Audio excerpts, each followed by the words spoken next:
लेके आईनी राधा के फूल हो, फूल के कबूल करी गुरुजी। लेके आईनी राधा के फूल हो, फूल के कबूल करी गुरुजी।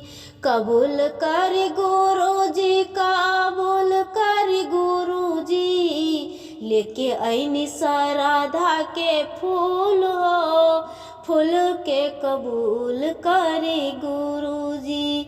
चरण धुलावे के मलहम न जाननी, आसनी लगावे के मलहम न जाननी। सपना में देती बतलाए हो, फूल के कबूल करी गुरुजी। फूलवा जे लैली गुरुवर मही मालिन फूलवाड़ से, फूलवा जे लैली गुरुवर यही फूलवाड़ से। लैली हम बेली के फूल हो, फूल के कबूल करी गुरुजी।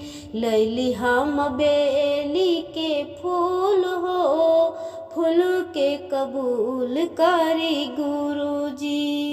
मलवा गुथावे के नियम न जाननी, मलवा गुथावे के मलहम न जाननी। सपना में देती बतलाए हो, फूल के कबूल करी गुरुजी।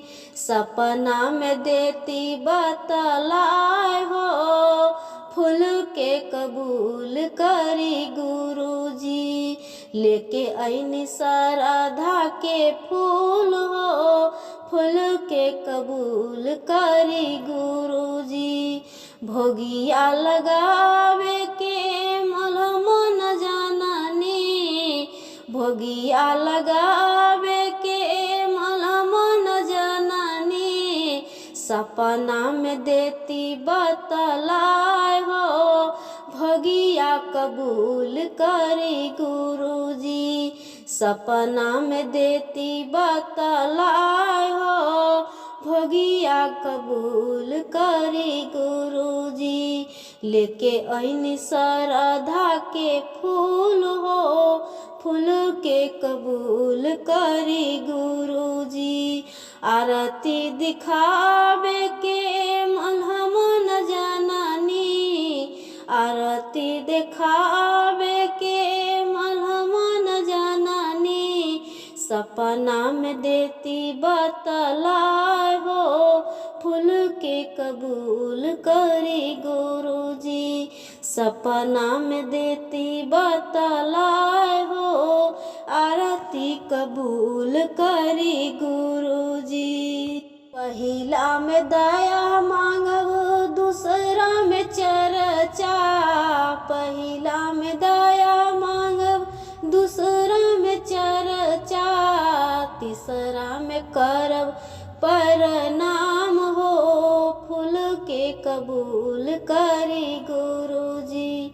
तीसरा में करब प्रणाम हो, फूल के कबूल करी गुरुजी।